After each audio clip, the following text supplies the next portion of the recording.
Zawsze, kiedy jestem za granicą, staram się kupić mojemu przyjacielowi książkę w danym języku. Nie musi to być nic wyszukanego. Wystarczy, że to coś, co lubi. Włochy, Hiszpania, Niemcy. Nigdy nie było z tym żadnego problemu. Po prostu wchodzę do księgarni, pytam o tytuł, płacę i wychodzę. Na Węgrzech było troszeczkę inaczej. Chciałem kupić Heartstopera. Popularną, młodzieżową serię komiksową o dorastaniu, relacjach i miłości dwóch chłopaków. We Włoszech stała wśród innych bestsellerów. W Hiszpanii miała własną półkę, a w Budapeszcie pierwszej księgarni nie mieli. W drugiej też nie. W trzeciej w końcu się zdenerwowałem i zapytałem ekspedienta, czy mogę znaleźć Heartstopera. Spojrzał na mnie dziwnie i powiedział, że nie mogą sprzedawać takich książek, bo znajdują się zbyt blisko kościoła, szkoły albo przedszkola, że to niezgodne z prawem, że mieli ją w tym sklepie i powinienem jechać na drugi koniec miasta. Wsiadłem więc do metra i pojechałem na drugi koniec miasta. Tam w małym antykwariacie. Sprzedawca nie do końca mówił dobrze po angielsku, ale zrozumiał tytuł. Po chwili przyniósł mi książkę, jakby przemycał coś zakazanego. Rzucił na ladę i powiedział: "It's about two boys you really want it". Na okładce 18+, ale czułem się, jakbym właśnie kupił coś nielegalnego, jakiś magazyn pornograficzny. Od 2021 roku na Węgrzech obowiązuje prawo, które zakazuje udostępniania nieletnim treści przedstawiających homoseksualność. Książki takie muszą być zapakowane w folię i nie mogą być sprzedawane w promieniu 200 metrów od szkół, przedszkoli czy kościołów. Władze twierdzą, że to dla ochrony dzieci, ale z perspektywy czytelnika to przede wszystkim system cenzury, który stygmatyzuje całe grupy ludzi. Dziś rozmawiałem z osobami, które na co dzień żyją w tym systemie. Między innymi z Christianem Narim, pisarzem, historykiem literatury i publicystą, który otwarcie krytykuje cenzurę i politykę obecnego rządu. És aztán amikor ez az úgynevezett gyermekvédelmi törvénynek az elfogadása, még sőt, még nem is fogadták el, még csak vita volt, elindult, akkor a kérdés valójában az volt, hogy ezt a törvényt be fogják-e tartani, vagy csak a választási kampány részeként használják. És nagyon sokáig azt lehetett gondolni, hogy ez fog történni, hiszen nagyjából 2 éven keresztül semmi nem történt.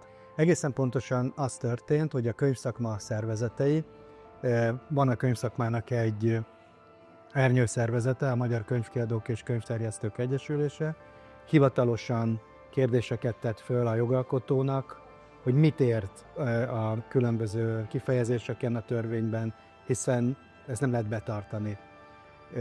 De mivel semmilyen választ nem kaptunk, és ellenőrzések se indultak, mindenki elkönyvelte ezt a dolgot úgy, hogy ez csak a kampány, ez egy kampányeszköz, ezért nincs végrehajtási utasítás, ezért nincs semmiféle jogi kodifikáció, ami egy törvénynél szükséges. Látszott, hogy ezt valaki kommunikációs célokból megírta, a parlament elfogadta, és így. Tehát ez bő 1,5 éven keresztül így zajlott. Hogy mik ezek a gumiszabályok? Alapvetően 2. Sok van benne, de 2 az, vagy 3, ami vagy végrehajthatatlanná teszi a törvényt. Az egyik azt mondja, hogy tilos olyan könyveket forgalomba hozni gyermekek számára, és ez a törvény szemben az összes többi magyarországi törvénnyel a 18 éven alattiakat tekinti gyermeknek, nem a 14 éven alattiakat. Magyarországon összhangban az uniós joggal 2 16 éves fiatal, független attól, hogy heteroszexuálisok vagy homoszexuálisok élettársi kapcsolatot is létesíthetnek, szexuális életet élhetnek, de a törvény rájuk is vonatkozik. És ebben az van, hogy tilos ezekben a könyvekben megjeleníteni a homoszexualitást, illetve a nemváltást, valamint tilos az öncélú szexualitás ábrázolása. És a másik, a homoszexualitás megjelenítése, az pedig ugye egy értékítélet nélküli dolog, a megjelenítés, mert hiába van ott a népszerűsítése vesszővel elválasztva, a nagyobb kategória a megjelenítés, és hát a Biblia is megjeleníti a homoszexualitást, nem támogatja, de megjeleníti. Olyan könyveket egyébként, amelyeknek egy része Magyarországon ma kötelező vagy ajánlott olvasmány, tehát vizsgázni kell belőle, de a könyvesboltban a törvényetemben már nem lehet megvenni. Ennek a törvénynek valójában 3 szintje van. Az egyik szint az, amit a politikusok mondanak, hogy mi van benne. A másik, ami le van írva a törvényben, ami nem ugyanaz, mint amit a politikusok mondanak. És van egy harmadik szintje, amiről majd beszélni fogok, a végrehajtás, hogy mi az, amit ebből a törvényből az állam betart, és hogy tartja be. Ez a három gyökeresen különbözik. Az első szint, amiről kezdettől fogva beszéltek, hogy meg kell védeni a gyerekeket a pedofiloktól, a rájuk leselkedő, nem tudom én, szakállas bácsiktól. Ehhez képest a törvény szövege nem is tartalmaz semmi utalást a pedofiliára.